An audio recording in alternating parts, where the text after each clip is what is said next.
अरे बन भी क्यों होता है। Good morning ma'am. Madam good morning. Good morning. Good morning ma'am. Good morning ma'am. Good morning ma'am. Good morning madam. Good morning ma'am. Good morning good madam. Morning. Good morning morning ma'am. हाँ सभी good बच्चों को morning. Very good good morning. Morning ma'am. Good morning ma'am. अब सभी बच्चे अपने mic को off कर लो। Yes ma'am. माइक ऑन है।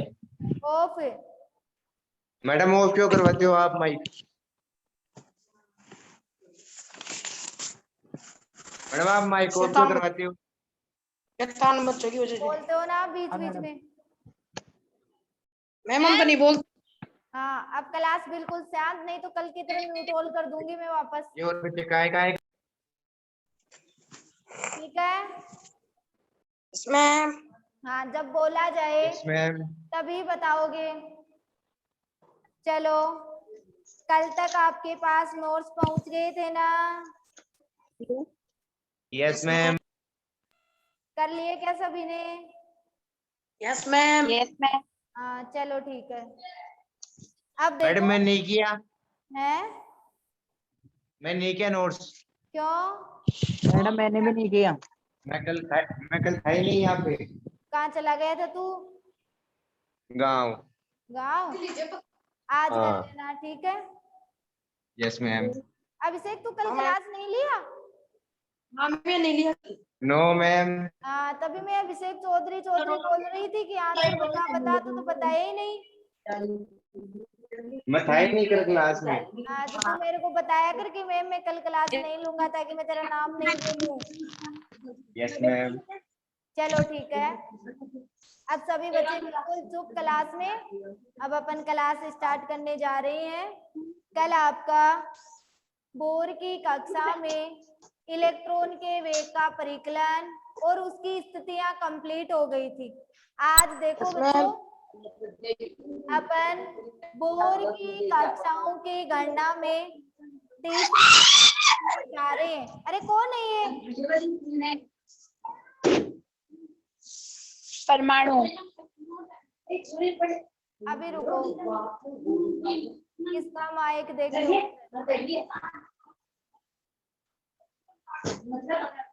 निशा अपना माइक अनम्यूट करो। दुर्वे शर्मा अनम्यूट करो। मैम मैं भी नहीं था कल क्लास में। भानु अनम्यूट करो अपना माइक। निशा, भानु, मैम दुर्वे शर्मा, मैं भी नहीं था क्लास में। अनम्यूट कर लो। मैं भी नहीं था क्लास में कल।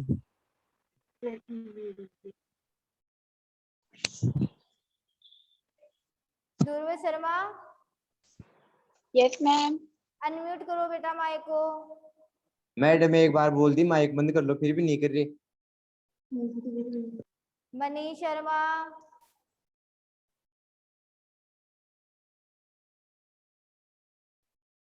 अब की बार किसी भी बच्चे का माइक मुझे म्यूट मिला, उसी को ही मैं क्लास से रिमूव कर दूंगी।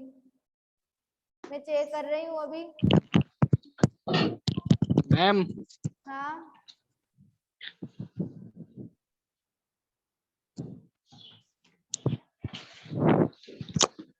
मैम। बोल तो। मैम मैं न्यू स्टूडेंट हूँ, तो मैं फर्स्ट चैप्टर नहीं पढ़ा और सेकंड चैप्टर आधा पढ़ा हूँ, तो होमवर्क कैसे करूँ? बेटा ऐप पे डाले हुए हैं सभी नोट्स।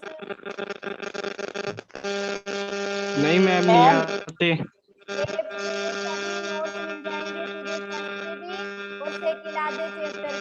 जहाँ से पढ़ रहा है वहां से कर ही रहा है। फर्स्ट लेसन भी करे। पहले भी करे। ये माइक क्या कर रहा है? इसको बंद कर। मैम मेरे नहीं कर रहा। किसका कर रहा है ये?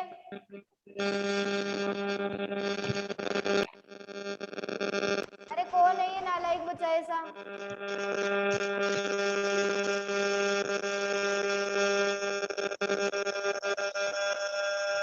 चलो ठीक है, सभी बच्चे ध्यान से सुनेंगे।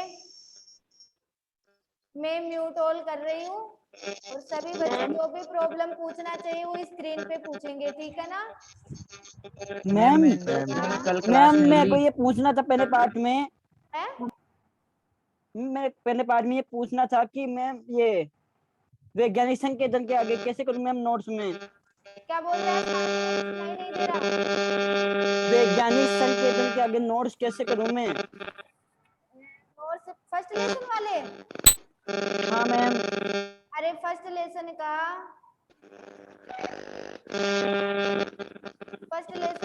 Hello ma'am. तेरी जानकारी में कोई स्टूडेंट जो रेगुलर क्लास ले रहा है उससे ले ले। मैम मेरे को ये नहीं पूछना, मैम मेरे को ये पूछना कि एक पेज नहीं भेजा आपने नोट्स का, हाँ वैज्ञानिक संकेतन का, मैं उसके आगे नहीं कर पा रहा मैं। आगे नहीं कर पाया तू उसका? हाँ क्या प्रॉब्लम हो गई थी? मैम एक पेज नहीं है उसमें, नोट्स का एक पेज नहीं है। अच्छा अच्छा, एक पेज नहीं है उसका। हाँ मैम। अरे सिस्टम में देख वो पेज है ना। ठीक है मैम। मैडम ये माइक डट रहा ही नहीं है, मैम, भूख भूख कर रहा है। परिकल्पना करवाई थी बानू। ठीक है बच्चों, अब मैं अपने आगे की क्लास स्टार्ट करने जा रहे हैं। किसी क्या करवाई थी और मैम? कक्ष में इलेक्ट्रॉन की ऊर्जा का परिकलन। सभी बच्चे ध्यान से सुनेंगे और जो भी पूछना मैम कल चाहिए क्या करवाए थे? वो मुझसे स्क्रीन पे पूछेंगे। कल मैंने वेग की ABCD परिकल्पना करवाई थी। किसकी?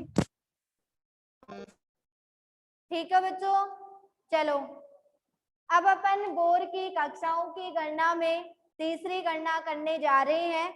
जिस भी बच्चे को प्रॉब्लम पूछनी हो वो स्क्रीन पे पूछेंगे। तीसरी गणना करने जा रहे हैं। बोर कक्ष में इलेक्ट्रॉन की ऊर्जा की गणना। इलेक्ट्रॉन की ऊर्जा, ऊर्जा क्या होती है?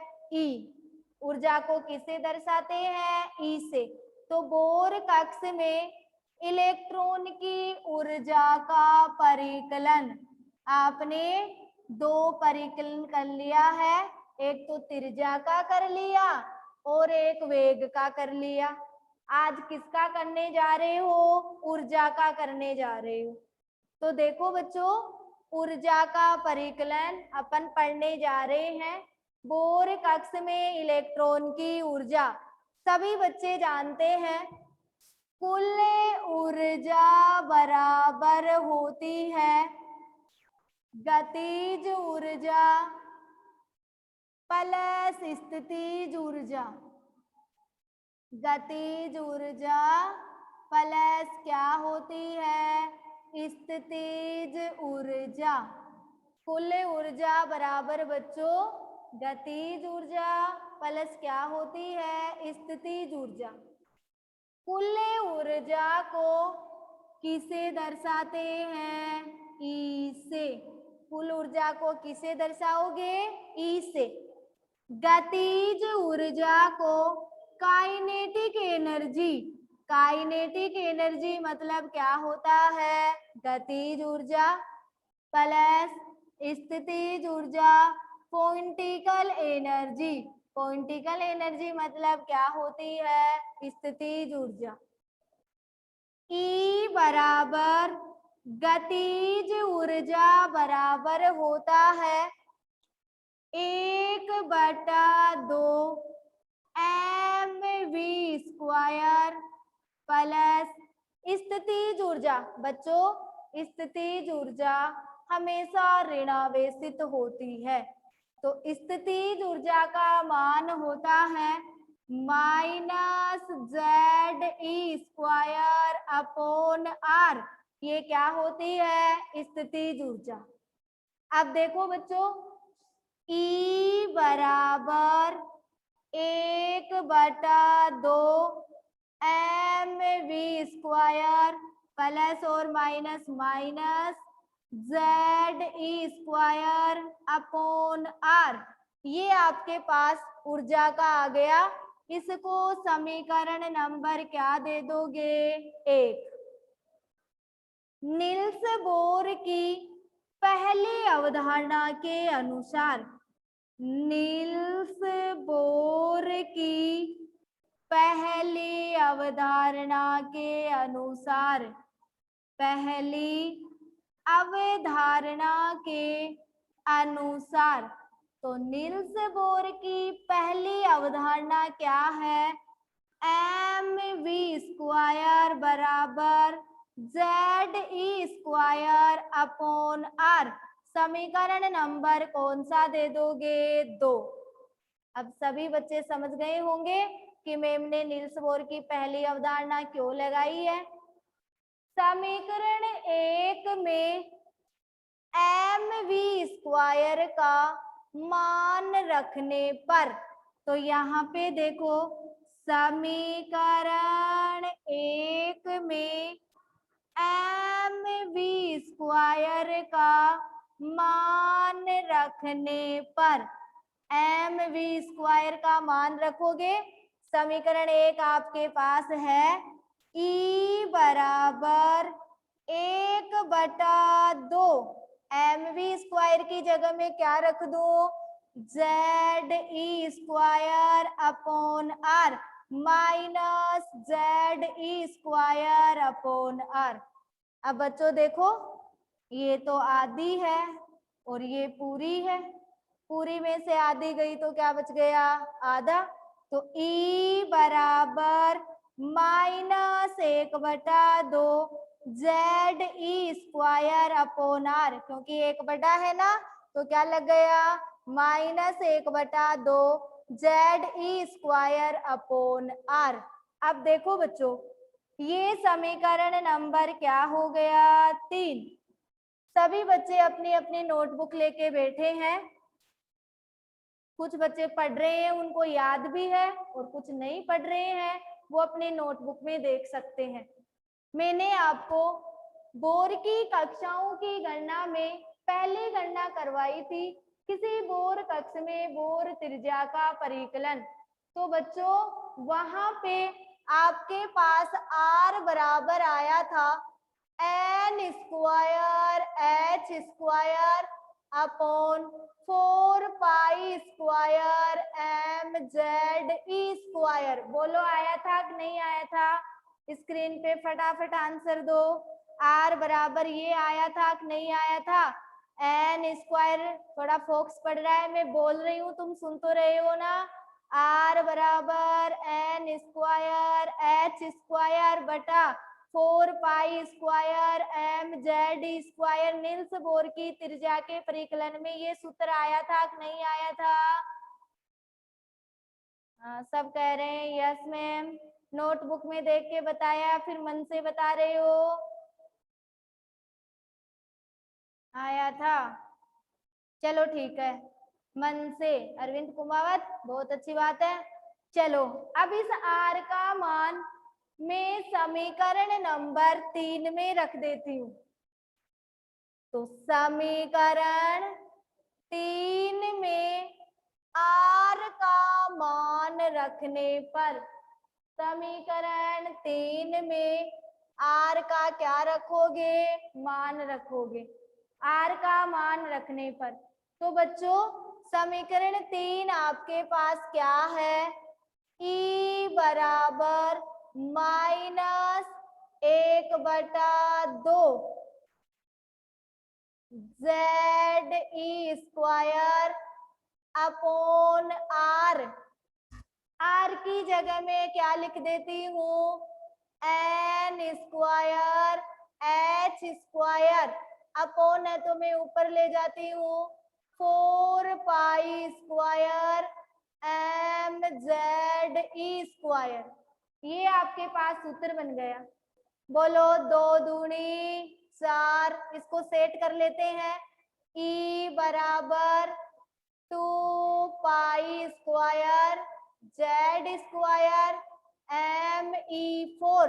देखो एक Z तो ए रहा, एक Z ए रहा, तो एक रे एक 2, 2 ये रे 2 ये 2 और 2 4, तो 2π² me4 बटा, देखो बच्चों क्या लग जाएगा? n² h²। ये आपके पास ऊर्जा का परिकलन हो गया, और किसकी है? माइनस की है। अब मैंने आपको तीनों सूत्रों में, दोनों में भी बताया था, Z और N को अपन को कहाँ निकालना रहता है? बाहर। तो E बराबर -2 पाई स्क्वायर ME4 बटा H स्क्वायर गुणा Z square upon N square. ये आपके पास किसका परिकलन हो गया? ऊर्जा का। पाई का मान वही क्या होता है? 3.14। बार बार मान नहीं लिखूंगी, मैं सीधे डायरेक्ट ही लिख रही हूँ। E बराबर -2 गुणा 3.14 का स्क्वायर गुणा 9.1 गुणा 10 की पावर -28 गुणा 4.8 गुणा 10 की पावर -10 का कितना है? 4 बटा 6.626 गुणा 10 की पावर -27 कितना है? 2 गुणा में बच्चों यहाँ तुम्हें दिखाई नहीं दे रहा, लेकिन मैं बोल रही हूँ Z square upon N square. इन सबको तुम सोल्व करोगे तो E बराबर -13.6 गुणा Z square upon N square electron volt प्रति परमाणु। ये किसकी इकाई होती है? ऊर्जा की इकाई। तो ये आपके पास ऊर्जा का परिकलन हो गया।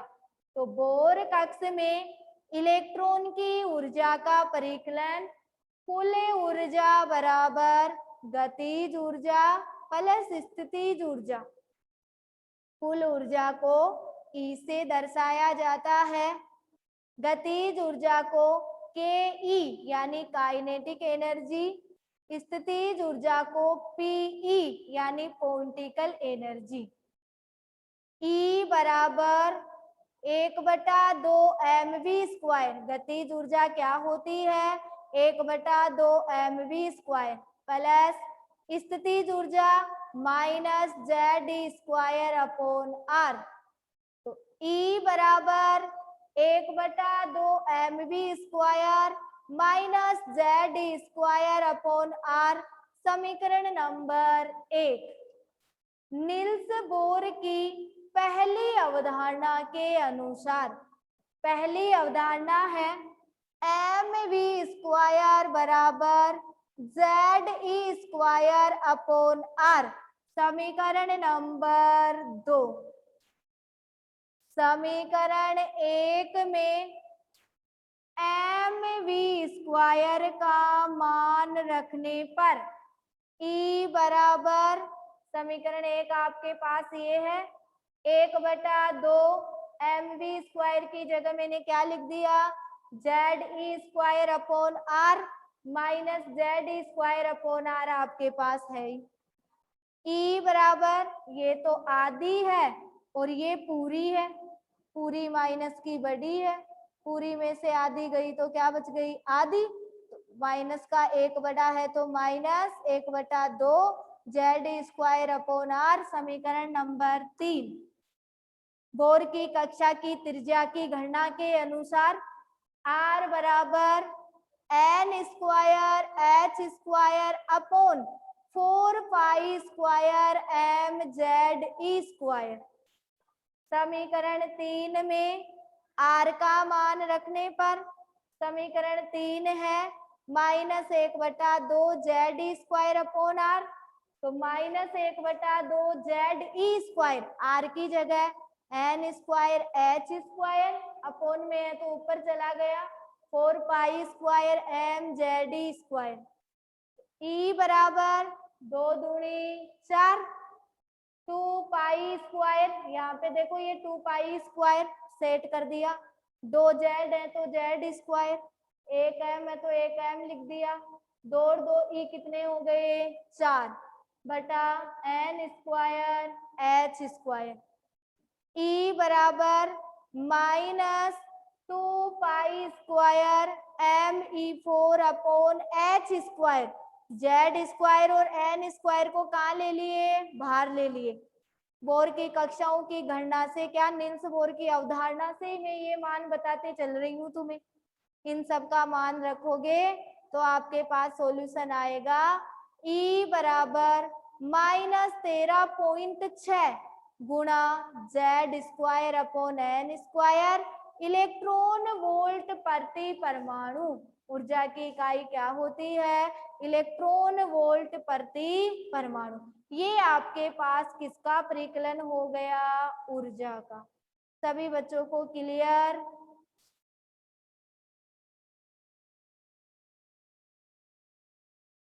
सभी बच्चों को क्लियर हो गया क्या? आरव शर्मा कह रहा है यस। फटाफट लिखो बेटा, स्क्रीन पे आगे भी चलो।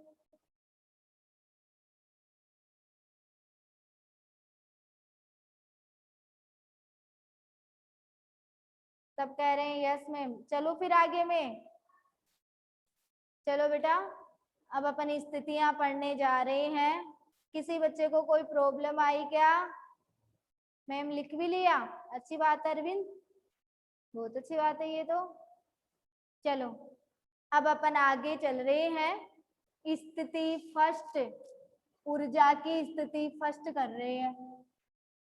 ठीक है, इनके न्यूमेरिकल वो पहले वाले जैसे ही होंगे, बस ये सूत्र लगाओ और जो जो पूछना चाह रहे हैं वो आंसर दे दो। चलो अब अपन ऊर्जा की गणना में स्थिति नंबर फर्स्ट करने जा रहे हैं। तो स्थिति नंबर फर्स्ट,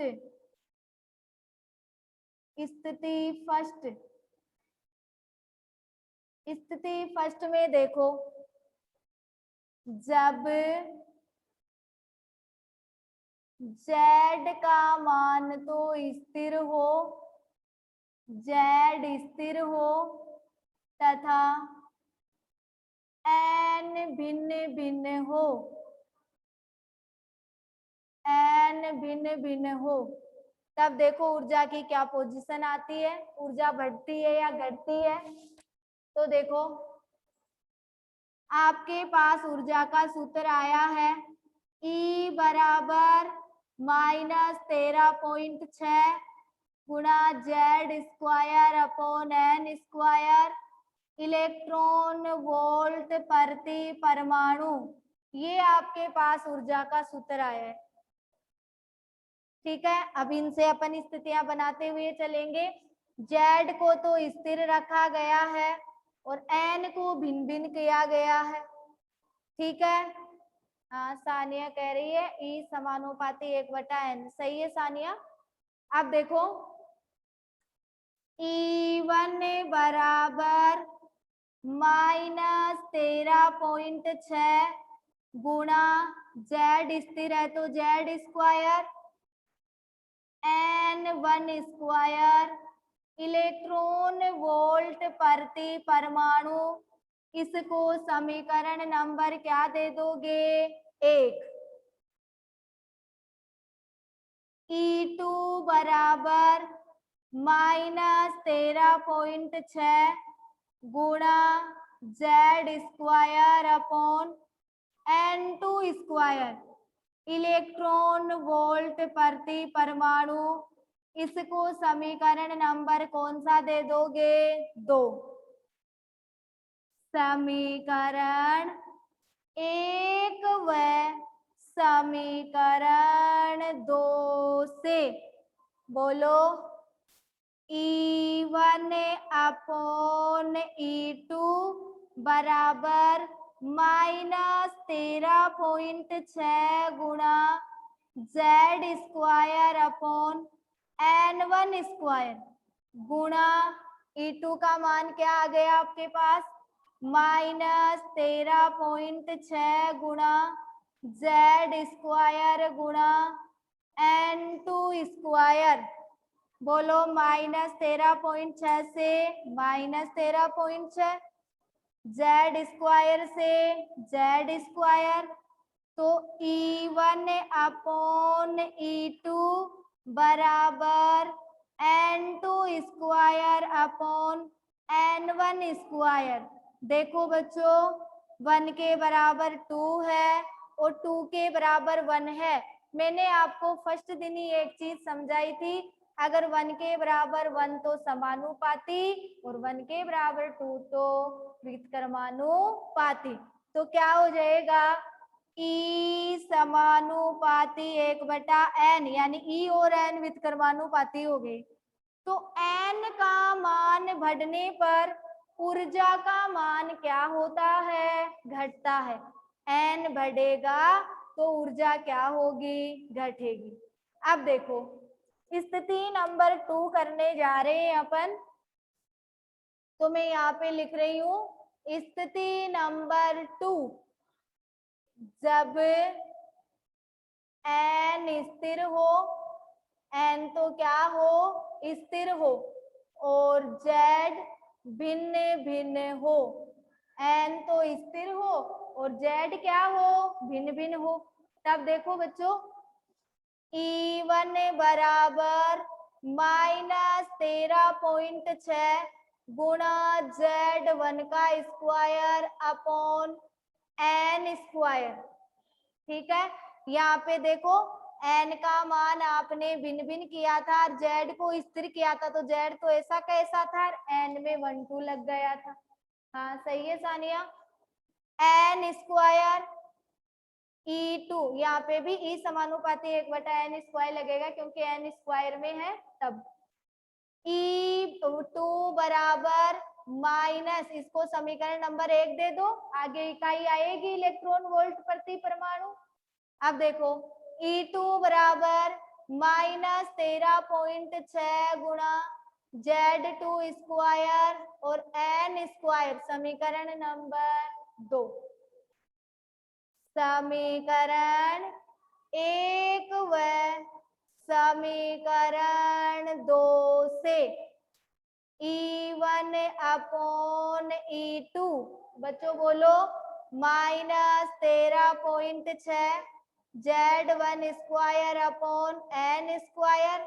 E2 का मान बोलो -13.6 गुणा Z2 स्क्वायर और अपॉन में क्या है, n स्क्वायर। -13.6 से -13.6 कैंसिल, n स्क्वायर से n स्क्वायर। बोलो बच्चों, E1 अपॉन E2 बराबर Z1 स्क्वायर बटा Z2 स्क्वायर। 1 के बराबर 1 और 2 के बराबर 2 आया है। इसका मतलब E समानुपाती Z स्क्वायर। परमाणु क्रमांक बढ़ने पर ऊर्जा भी क्या होती है, बढ़ती है।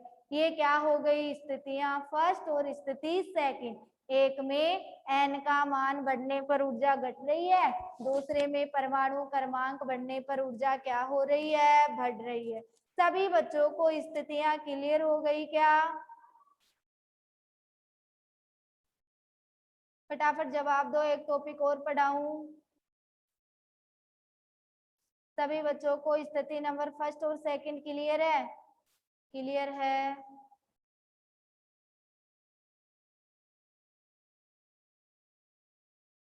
सभी को क्लियर है ना? चलो बच्चों, अब मैं आपको अपन नील्स बोर के परमाणु मॉडल की कमी पढ़ेंगे। उससे पहले मैं आपको एक टॉपिक पढ़ा रही हूँ ताकि कल कमी में आए तो तुम्हें ऐसे नहीं लगे कि ये क्या है। अपन पढ़ने जा रहे हैं जीमान प्रभाव व स्टाक प्रभाव, फिर इसकी कमी पढ़ेंगे। इसी मॉडल में एक टॉपिक है जीमान प्रभाव और स्टाक प्रभाव। कल क्योंकि कमी में आएगा और मैं वहां पे बोलूंगी कि नील्स बोर ये नहीं बता पाया, तो फिर तुम कहोगे कि मैम ये क्या होता है, इसलिए मैं ये पहले ही बता देती हूँ। आगे अपन पढ़ने जा रहे हैं जीमान प्रभाव। एक तो जीमान प्रभाव होता है और एक स्टाक प्रभाव होता है। ये दोनों प्रभाव देखो क्या होते हैं, थोड़ा सा ही अंतर है और कुछ अंतर नहीं है। जब स्पेक्ट्रमी रेखाओं को, स्पेक्ट्रमी रेखाओं का मतलब होता है बहुत सारी रेखाओं का समूह। स्पेक्ट्रमी रेखाओं का मतलब क्या होता है, बहुत सारी रेखाओं का समूह। जब स्पेक्ट्रमी रेखाओं को चुंबकीय क्षेत्र से गुजारा जाता है। कौन से क्षेत्र से? चुंबकीय क्षेत्र से। जब स्पेक्ट्रमी रेखाओं को चुंबकीय क्षेत्र से गुजारा जाता है तो उनका विभाजन अनेक रेखाओं में हो जाता है। उसको तो क्या कहा जाता है? जीमान प्रभाव। जब स्पेक्ट्रमी रेखाओं को चुंबकीय क्षेत्र से गुजारा जाता है तो उनका विभाजन अनेक रेखाओं में होता है। उसको जीमान प्रभाव कहा जाता है। स्टॉक प्रभाव। जब स्पेक्ट्रमी रेखाओं को यानी बहुत सारी रेखाओं के समूह को, स्पेक्ट्रमी रेखाओं को विद्युत क्षेत्र से गुजारा जाता है तो इनका विभाजन अनेक रेखाओं में होता है। उनको क्या कहा जाता है? स्टॉक प्रभाव। तो आप समझ गए, जीमान प्रभाव तो चुंबकीय क्षेत्र का है और स्टॉक प्रभाव किसका है? विद्युत क्षेत्र का। तो स्पेक्ट्रमी रेखाएं जब चुंबकीय क्षेत्र से गुजर रही है और उनका विभाजन अनेक रेखाओं में होता है तो वो तो जीमान प्रभाव होता है। स्पेक्ट्रमी रेखा जब विद्युत क्षेत्र से गुजर रही है तो उनका विभाजन अनेक रेखाओं में होता है तो वो कौन सा प्रभाव होता है? स्टॉक प्रभाव होता है। ये होते हैं जीमान और स्टॉक। यानी जीमान तो चुंबकीय क्षेत्र का और स्टॉक किसका होता है? विद्युत क्षेत्र का। सभी बच्चों को जीमान और स्टॉक प्रभाव समझ में आ गया? फटाफट बोलो बच्चों।